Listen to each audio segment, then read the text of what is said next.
Majjhima Nikaya 92. With Sela. So I have heard.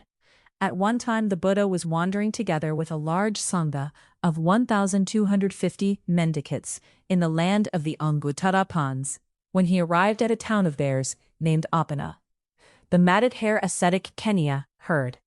It seems the ascetic Gotama, a Sakyan, gone forth from a Sakyan family, has arrived at Appana, together with a large sangha of 1,250 mendicants.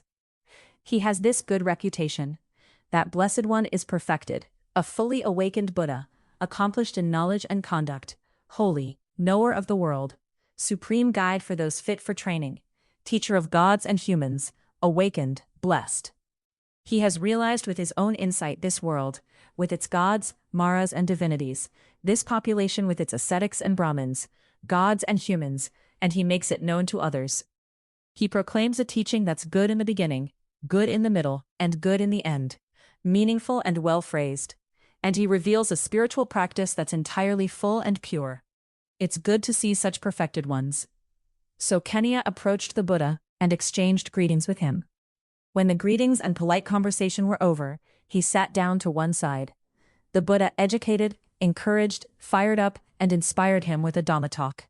Then he said to the Buddha, "Would Mr. Gautama, together with the mendicant Sangha, please accept tomorrow's meal from me?" When he said this, the Buddha said to him, "The Sangha is large, Kenya.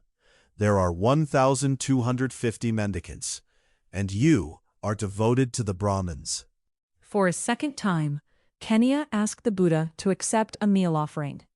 Never mind that the Sangha is large, with 1,250 mendicants, and that I am devoted to the Brahmins.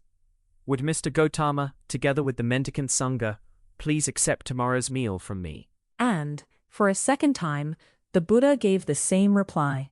For a third time, Kenya asked the Buddha to accept a meal offering. Never mind that the Sangha is large, with 1,250 mendicants, and that I am devoted to the Brahmins. Would Mr. Gautama, together with the mendicant Sangha, please accept tomorrow's meal from me? The Buddha consented with silence. Then, knowing that the Buddha had consented, Kenya rose from his seat and went to his own hermitage. There he addressed his friends and colleagues, relatives and kin. My friends and colleagues, relatives and kin, please listen. The ascetic Gautama, together with the mendicant Sangha, has been invited by me for tomorrow's meal. Please help me out with the manual preparations. Yes, worthy sir, they replied. Some dug ovens, some chopped wood, some washed dishes, some set out a water jar, and some spread out seats. Meanwhile, Kenya set up the pavilion himself.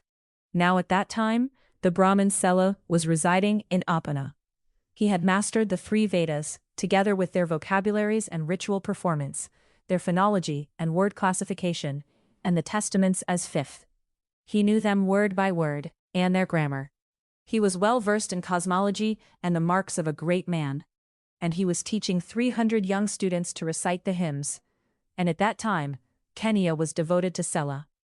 Then Sela, while going for a walk escorted by the 300 young students, approached Kenya's hermitage. He saw the preparations going on, and said to Kenya, "Kenya, is your son or daughter being married? Or are you setting up a big sacrifice? Or has King Senia Bimbisara of Magadha been invited for tomorrow's meal?" There is no marriage, Sela, and the king is not coming. Rather, I am setting up a big sacrifice. The ascetic Gautama has arrived at Appana, together with a large Sangha of 1,250 mendicants. He has this good reputation. That Blessed One is perfected, a fully awakened Buddha, accomplished in knowledge and conduct, holy, knower of the world, supreme guide for those fit for training, teacher of gods and humans, awakened, blessed. He has been invited by me for tomorrow's meal, together with the mendicant Sangha. Worthy Kenya, did you say the awakened one? I said the awakened one. Did you say the awakened one? I said the awakened one. Then Sela thought. It's hard to even find the word awakened one in the world. The 32 marks of a great man have been handed down in our hymns. A great man who possesses these has only 2 possible destinies, no other. If he stays at home, he becomes a king, a wheel-turning monarch, a just and principled king. His dominion extends to all four sides, he achieves stability in the country, and he possesses the 7 treasures. He has the following 7 treasures: the wheel, the elephant, the horse, the jewel, the woman, the householder, and the commander as the 7th treasure. He has over 1,000 sons who are valiant and heroic, crushing the armies of his enemies. After conquering this land girt by sea, he reigns by principle, without rod or sword. But if he goes forth from the lay life to homelessness, he becomes a perfected one, a fully awakened Buddha, who casts off the veil from the world. But Kenya, where is the Blessed One at present, the perfected one, the fully awakened Buddha? When he said this, Kenya pointed with his right arm and said, There, worthy Sela, at that line of blue forest. Then Sela, together with his young students, approached the Buddha. He said to his young students, Come quietly, gentlemen, tread gently, for the Buddhas are intimidating, like a lion living alone. When I'm consulting with the ascetic Gautama, don't interrupt. Wait until I've finished speaking. Then Sela went up to the Buddha and exchanged greetings with him. When the greetings and polite conversation were over, he sat down to one side and scrutinized the Buddha's body for the 32 marks of a great man. He saw all of them except for 2, which he had doubts about, whether the private parts are sheathed in a foreskin, and the largeness of the tongue. Then it occurred to the Buddha. Sela sees all the marks except for 2, which he has doubts about, whether the private parts are sheathed in a foreskin and the largeness of the tongue. The Buddha used his psychic power to will that Sela would see his private parts sheathed in a foreskin. And he stuck out his tongue and stroked back and forth on his ear holes and nostrils, and covered his entire forehead with his tongue. Then Sela thought, The ascetic Gautama possesses the 32 marks completely, lacking none. But I don't know whether or not he is an awakened one. I have heard that Brahmins of the past who were elderly and senior, the tutors of tutors, said, Those who are perfected ones, fully awakened Buddhas, reveal themselves when praised.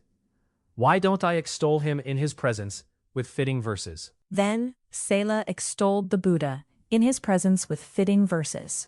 O blessed one, your body's perfect, you're radiant, handsome, lovely to behold, golden-colored with teeth so white, you're strong. The characteristics of a handsome man, the marks of a great man, are all found on your body. Your eyes are clear, your face is fair, you're formidable, upright, majestic. In the midst of the Sangha of ascetics, you shine like the sun. You're a mendicant fine to see, with skin that shines like lustrous gold. But with such excellent appearance, what do you want with the ascetic life? You're fit to be a king, a wheel-turning monarch, chief of charioteers, victorious in the 4 quarters, lord of the black plum tree land. Aristocrats, nobles, and kings ought follow your rule. Gautama, may you reign as king of kings, lord of mankind. I am a king, Sela, the supreme king of the teaching.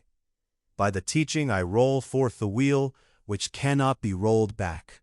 You claim to be awakened, the supreme king of the teaching. I roll forth the teaching, so you say, Gautama.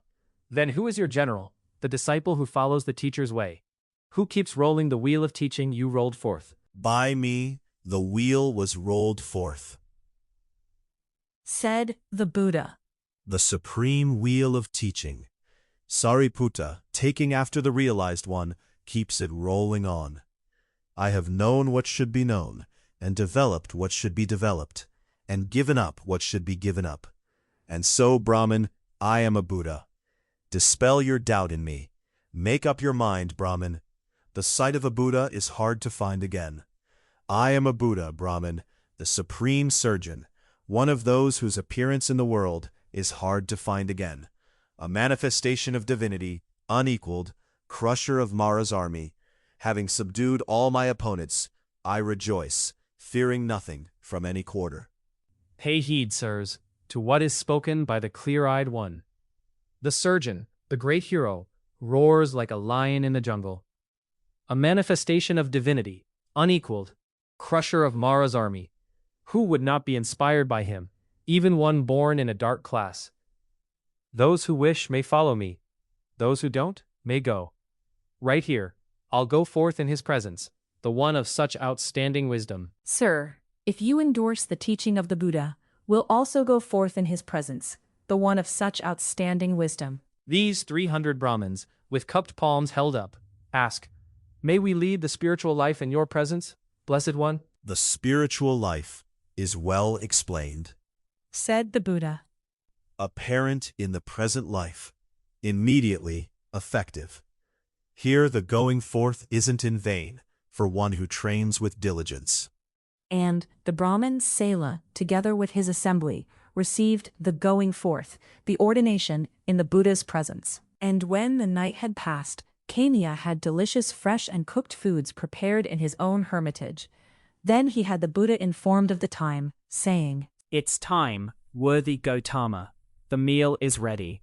Then the Buddha robed up in the morning, and taking his bowl and robe, went to Kania's hermitage, where he sat on the seat spread out, together with the Sangha of mendicants. Then Kania served and satisfied the mendicant Sangha, headed by the Buddha, with his own hands, with delicious fresh and cooked foods. When the Buddha had eaten and washed his hand and bowl, Kania took a low seat and sat to one side. The Buddha expressed his appreciation with these verses.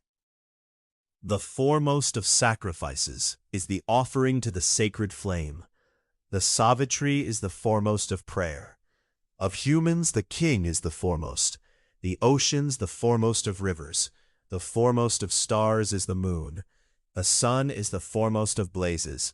For those who sacrifice seeking merit, the Sangha is the foremost. When the Buddha had expressed his appreciation to Kenia, the matted hair ascetic, with these verses, he rose from his seat and left. Then Venerable Sela and his assembly, living alone, withdrawn, diligent, keen, and resolute, soon realized the supreme end of the spiritual path in this very life. They lived having achieved with their own insight the goal for which gentlemen rightly go forth from the lay life to homelessness. They understood. Rebirth is ended. The spiritual journey has been completed. What had to be done has been done. There is nothing further for this place. And Venerable Sela, together with his assembly, became perfected. Then Sela, with his assembly, went to see the Buddha. He arranged his robe over one shoulder, raised his cupped palms toward the Buddha, and said, This is the 8th day since we went for refuge, O clear-eyed one. In these 7 days, Blessed One, we've become tamed in your teaching. You are the Buddha. You are the teacher. You are the sage who has overcome Mara. You have cut off the underlying tendencies. You've crossed over, and you bring humanity across. You have transcended attachments. Your defilements are shattered. By not grasping, like a lion, you've given up fear and dread. These 300 mendicants stand with cupped palms raised. Stretch out your feet, great hero. Let these giants bow to the teacher.